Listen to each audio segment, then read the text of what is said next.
നമസ്കാരം. മുംബൈയിലും പൂനെയിലും കനത്ത മഴയിൽ പ്രളയ സമാന സാഹചര്യം. മുംബൈയിൽ വിമാനങ്ങൾ റദ്ദാക്കി. സിയോൺ, ചെമ്പൂർ, അന്ധേരി തുടങ്ങി ഒട്ടേറെ പ്രദേശങ്ങൾ വെള്ളത്തിലായി. നാളെ രാവിലെ 8:30 വരെ റെഡ് അലർട്ട് പ്രഖ്യാപിച്ചു. രണ്ടിടത്തും വിമാന ട്രെയിൻ സർവീസുകളെ മഴ ബാധിച്ചിട്ടുണ്ട്. മുംബൈയിൽ നിന്നും തിരിച്ചുമുള്ള വിമാന സർവീസുകൾ വൈകുമെന്ന് ഇൻഡിഗോ എയർലൈൻസ് അറിയിച്ചു. എയർ ഇന്ത്യ, സ്പൈസ് ജെറ്റ് എന്നിവയുടെ ഏതാനും സർവീസുകളും വൈകുകയും റദ്ദാക്കുകയും ചെയ്തു. നഗരത്തിലെ 7 തടാകങ്ങൾ നിറഞ്ഞൊഴുകുകയാണ്. പൂനെയിൽ 4 പേർ മരിച്ചു. വെള്ളം നിറഞ്ഞ തെരുവിൽ നിന്ന് 3 പേർക്ക് വൈദ്യുതാഘാതമേറ്റു. സ്കൂളുകൾക്ക് അവധി പ്രഖ്യാപിച്ചു. എല്ലാ വിനോദസഞ്ചാര കേന്ദ്രങ്ങളും 48 മണിക്കൂർ അടച്ചിടുമെന്ന് പൂനെ കളക്ടർ അറിയിച്ചു. പാലങ്ങൾ വെള്ളത്തിനടിയിലായത് ഗതാഗതത്തെ ബാധിച്ചിട്ടുണ്ടെന്നും കളക്ടർ പറഞ്ഞു. പൂനെയിൽ ദേശീയ ദുരന്ത നിവാരണ സേന രക്ഷാപ്രവർത്തനങ്ങൾക്ക് നേതൃത്വം നൽകുന്നുണ്ട്. കഴിഞ്ഞ 24 മണിക്കൂറായി പെയ്യുന്ന അതിശക്തമായ മഴ മഹാരാഷ്ട്രയിലെ ഏതാണ്ട് എല്ലാ നഗരങ്ങളിലും ശക്തമായ വെള്ളക്കെട്ടാണ് ഉയർത്തിയത്. മുംബൈ, പൂനെ, താനെ, പാൽഗർ തുടങ്ങിയ നഗരങ്ങളെല്ലാം വെള്ളത്തിലാണ്. നദികൾ കരകവിഞ്ഞ് പാലങ്ങളടക്കം വെള്ളത്തിൽ മൂടിയ അവസ്ഥയിലാണെന്ന് ഇവിടെ നിന്നുള്ള വീഡിയോകൾ കാണിക്കുന്നു. അതിശക്തമായ മഴയെ തുടർന്ന് ബ്രിഹൻ മുംബൈ മുനിസിപ്പൽ കോർപ്പറേഷൻ മുംബൈയിലെ എല്ലാ സ്കൂളുകൾക്കും കോളേജുകൾക്കും അവധി പ്രഖ്യാപിച്ചു. പൂനെയിലെ എല്ലാ സ്കൂളുകളും കോളേജുകളും ജൂലൈ 25 വരെ അടച്ചതായി അധികൃതർ അറിയിച്ചു. ഹിമാചൽ പ്രദേശിലെ മണാലിയിൽ ഉണ്ടായ മേഘവിസ്ഫോടനത്തെ തുടർന്ന് മിന്നൽ പ്രളയമുണ്ടായി. പ്രളയത്തിൽ കേടുപാടുണ്ടായ ലേ മണാലി റോഡ് അടച്ചതോടെ ഗതാഗതം മുടങ്ങി. ബുധനാഴ്ച രാത്രിയിലായിരുന്നു മേഘവിസ്ഫോടനം. ആളപായം റിപ്പോർട്ട് ചെയ്തിട്ടില്ല. ഗുജറാത്തിൽ ബുധനാഴ്ച 8 പേർ മരിച്ചു. ഇതോടെ മഴക്കെടുതിയിൽ സംസ്ഥാനത്ത് മരിച്ചവരുടെ എണ്ണം 61ആയി.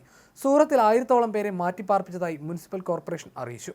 മുംബൈ അന്ധേരിയിലെ മാൽപ ഡോങ്ക്രി പ്രദേശത്ത് 157 മില്ലിമീറ്ററും, പൊവാറയിലെ പാസ്ബോളിയിൽ 155 മില്ലിമീറ്ററും, ദിൻഡോഷിയിൽ 154 മില്ലിമീറ്ററുമാണ് ലഭിച്ച മഴയുടെ അളവ്. അതിശക്തമായ മഴയെ തുടർന്ന് പൂനെ നഗരത്തിൽ രൂക്ഷമായ വെള്ളക്കെട്ടാണ് രൂപപ്പെട്ടത്. നിരവധി ജനവാസ കേന്ദ്രങ്ങളിൽ മുട്ടോളം വെള്ളം കയറി. നിരവധി ഭാഗങ്ങളിൽ മണ്ണിടിച്ചിലുണ്ടായി. മരങ്ങൾ കടപുഴകി വീണതിനെ തുടർന്ന് ഗതാഗതവും വൈദ്യുതിയും മുടങ്ങി. നിർത്താതെ പെയ്യുന്ന മഴയിൽ ഖന്ദക് ക്വാസ്ല അണക്കെട്ട് നിറഞ്ഞതോടെ പൂനെ ഭരണകൂടം മുത്ത നദിയിലേക്ക് വെള്ളം തുറന്നുവിടുകയും നദീതീരത്തുള്ളവർക്ക് ജാഗ്രതാ നിർദ്ദേശം നൽകുകയും ചെയ്തു.